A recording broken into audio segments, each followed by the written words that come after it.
Le gouvernement britannique a laissé sévir des gangs pakistanais d'abuseurs d'enfants et ils les ont laissés sévir au nom du vivre ensemble. C'est le grand scandale à l'heure actuelle et si je vous en parle, c'est parce que ce qui se passe en Angleterre, c'est ce qui pourrait arriver à la France si nous ne sommes pas beaucoup plus régulièrement à dire les termes, et vous savez que vous encouragez à dire les termes, c'est un de mes combats sur cette chaîne et c'est très intéressant de voir que c'est Elon Musk et c'est le réseau Twitter qui permet au grand public de comprendre cette affaire, qui permet d'attirer notre attention sur cette affaire, et c'est également intéressant de voir que la réaction des journalistes et des politiques, c'est de dire qu'Elon Musk et que Twitter fait le jeu de l'extrême droite. Donc les amis, si en 2025 vous n'êtes pas d'extrême droite, c'est qu'il y a un problème, c'est que vous devriez dire beaucoup plus les termes.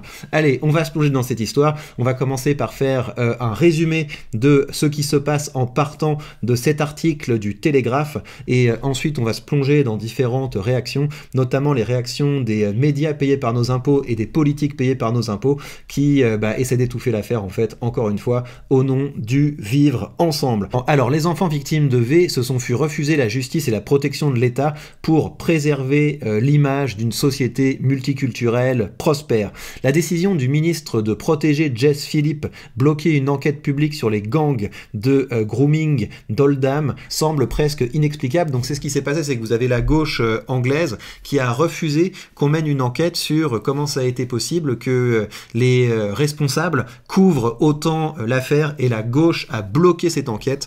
On n'en sait pas plus à ce stade, mais c'est quand même assez inquiétant. Des voix allant d'Elon Musk à Kemi Badenoch se sont jointes aux appels de l'enquête. Pourtant, le gouvernement semble curieusement réticent à creuser dans les échecs des fonctionnaires. Cette réticence n'est pas nouvelle. Dans l'ensemble du pays, dans les villes, dans nos rues, dans nos institutions, l'État destiné à protéger les membres les plus vulnérables de notre société, les autorités ont délibérément fermé les yeux sur les mauvais traitements infligés à des enfants en grande partie blancs par des bandes d'hommes appartenant principalement à l'héritage pakistanais. Et les détails sont si horribles qu'ils sont presque illisibles et l'ampleur du scandale doit encore atteindre le public. Le paragraphe ci-après rend la lecture difficile, mais vous devriez le lire si vous le pouvez. Il a été tiré de la condamnation par le juge de Mohamed Carrar à Oxford.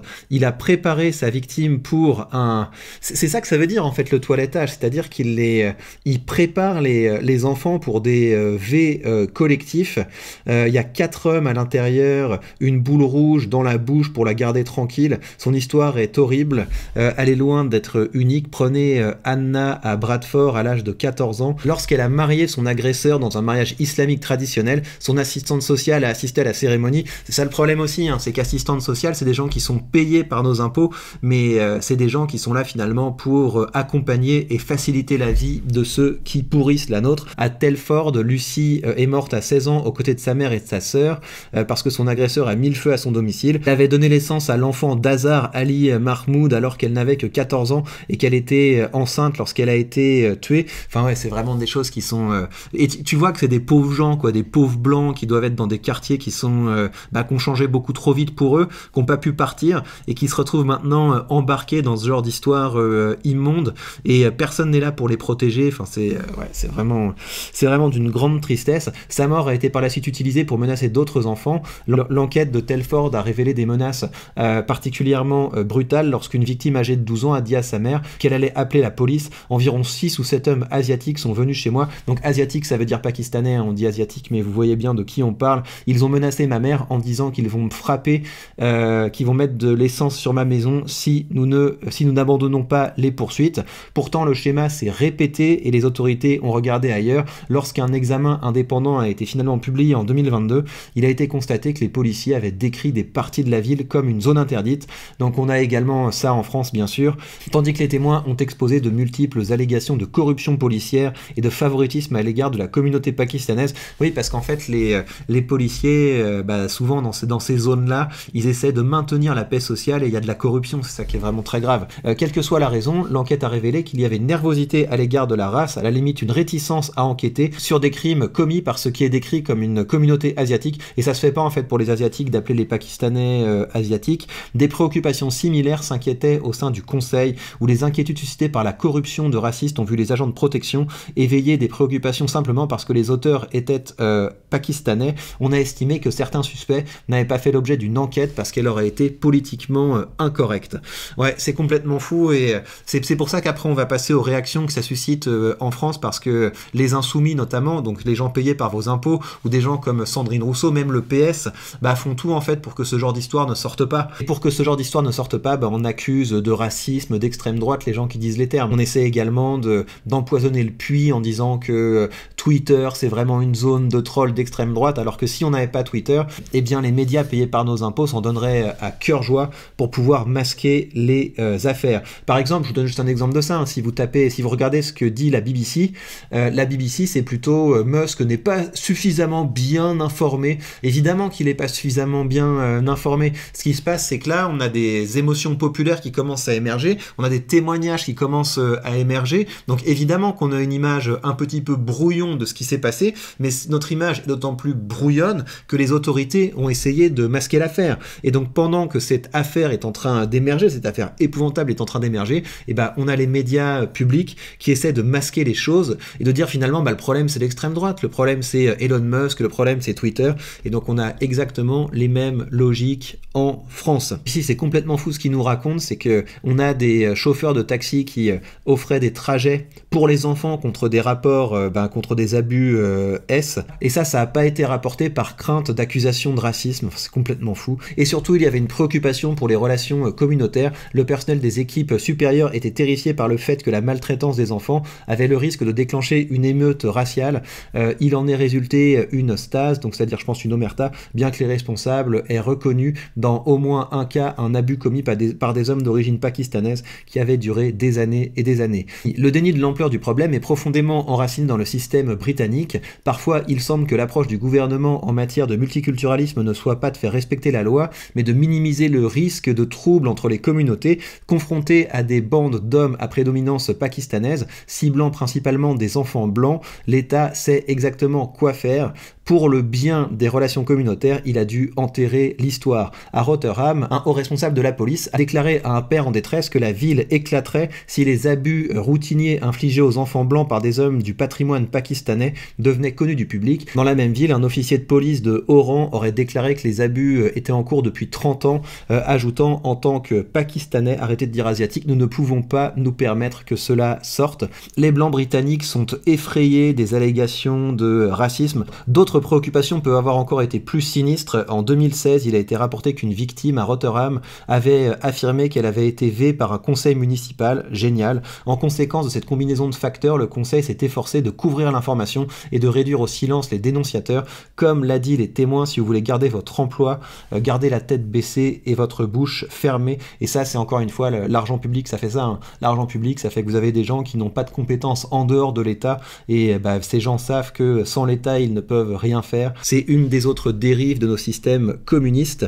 Cette résistance à la vérité s'est répétée à travers le pays. En 2010, un rapport de la police des Midlands a montré que les autorités savaient que les gangs s'approchaient des enfants aux portes de l'école. Le profil des délinquants était des hommes musulmans pakistanais. Les victimes, c'était des femmes blanches, et donc en parler, ça aurait créé des tensions communautaires et des tonnes de cas comme ça qui ont été étouffés. C'est complètement fou. Et l'État s'est même attaqué aux pères qui ont cherché à protéger les victimes. Quand des pères ont tenté de retirer leurs enfants des maisons où ils étaient maltraités, la police a arrêté les pères. Enfin, rendez-vous compte. Dans d'autres cas, les enfants victimes ont été arrêtés pour comportement en état d'ébriété plutôt que les hommes adultes avec lesquels ils se trouvaient. Et la police n'a pas agi contre les jeunes pakistanais musulmans par crainte d'allégations de racisme. La protection des délinquants est peut-être allée plus loin dans d'autres cas. Dans un cas au moins, lorsque la victime a trouvé le courage d'aller à la police, son agresseur semble avoir été averti. Alors qu'il se trouve encore au poste de police, un enfant a reçu un message de son agresseur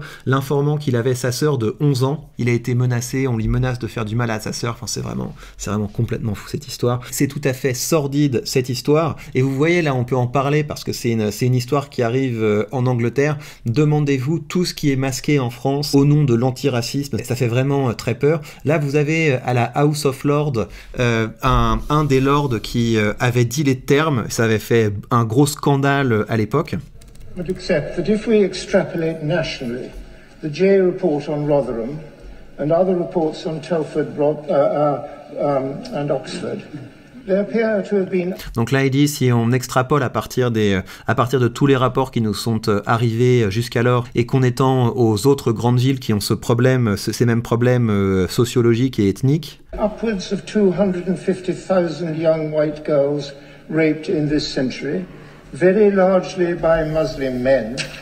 Et donc il dit qu'on peut estimer qu'au cours de ce siècle, il y a peut-être 250 000 jeunes filles blanches qui ont été violées par des hommes pakistanais musulmans, ce qui est un chiffre assez scandaleux. Et donc vous entendez les politiciens gauchistes qui, quand on entend ça, au lieu de se dire faudrait peut-être qu'on fasse une enquête et qu'on puisse voir d'où vient ce chiffre et quelle est la réalité de ce chiffre, non, c'est « Oh, c'est raciste, taisez-vous, faites-le taire ». And given these girls are usually raped several times a day for years, so, my lords, what is the government's answer to the Chief Constable of Northumbria, who has just said that there is every likelihood that these grooming gangs are operating in every one of our major cities? So, my lords, what is the government doing to prosecute those in authority who turned a blind eye to all this because they were afraid of being Islamophobic and so on? And what is it doing to compensate and help these victims mentally? Donc là, il dit, et qu'est-ce que les autorités font quand est-ce qu'on va les mettre face à leurs responsabilités? Donc on va regarder quelques réactions qui ont tourné autour de ça. Donc on a évidemment Olivier Faure, l'international de l'extrême droite.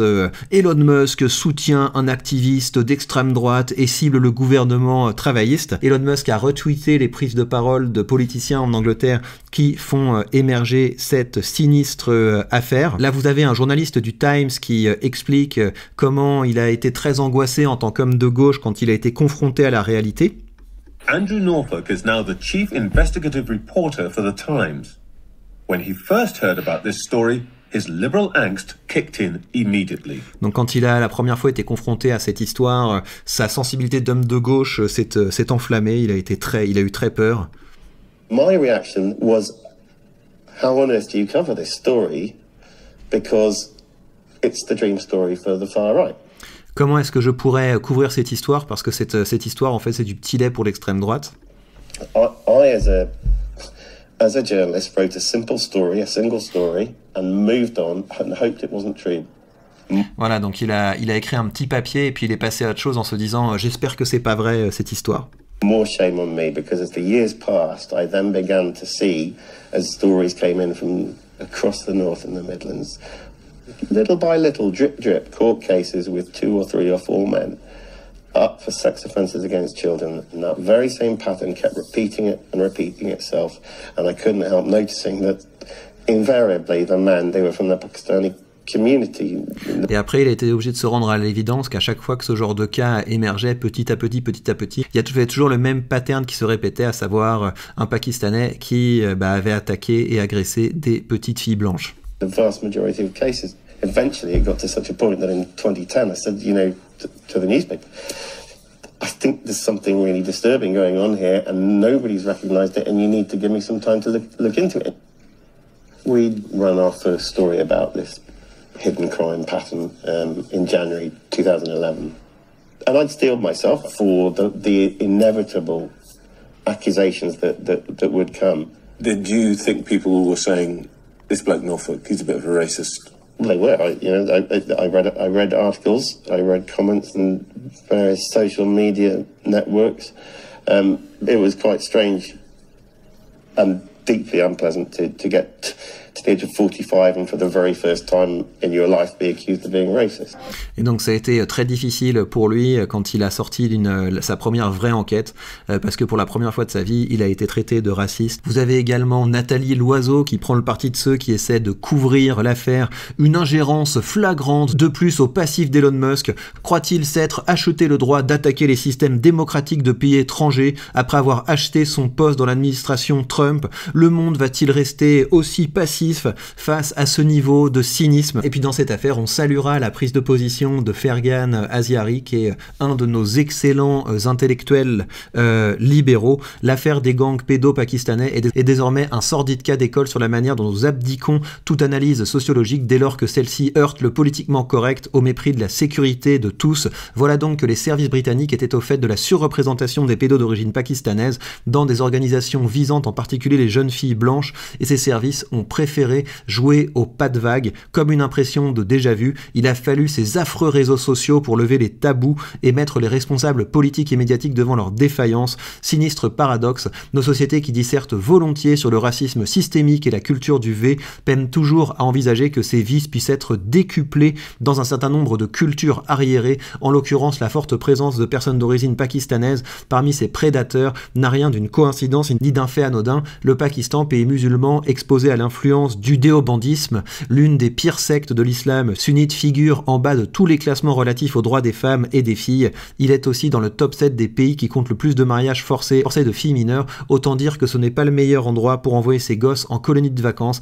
Et pourtant, nous persistons à tolérer la présence sur le sol européen de mœurs qu'on ne saurait comparer au Moyen-Âge, sous peine de l'insulter. Jusqu'à quand? Donc bravo à lui. Et ça lui vaut évidemment une grosse sauce. C'est donc une bien triste histoire, et en tant que père de famille, je me dois d'en parler, parce que quand je me représente le calvaire que ça doit être de voir ces enfants qui se font kidnapper et abuser par ces sauvages, et voir que la réaction des autorités c'est essayer de couvrir les choses, je trouve que c'est extrêmement grave, et je pense qu'il faut que cette histoire fasse beaucoup plus de bruit que ça, et que l'on soit très vigilant, parce que ce genre d'histoire peut se produire en France avec les mêmes causes et les mêmes effets. Donc soyons vigilants, et surtout je vous invite à soutenir ceux qui disent les termes. Donc aimez cette vidéo, partagez-la, commentez-la, et n'hésitez pas non plus à créer du contenu pour que l'omerta cesse et pour que l'influence néfaste de la gauche puisse diminuer dans nos pays, parce que c'est la seule manière de les sauver. En tout cas, bravo à Elon Musk de monter au créneau sur ce genre d'histoire,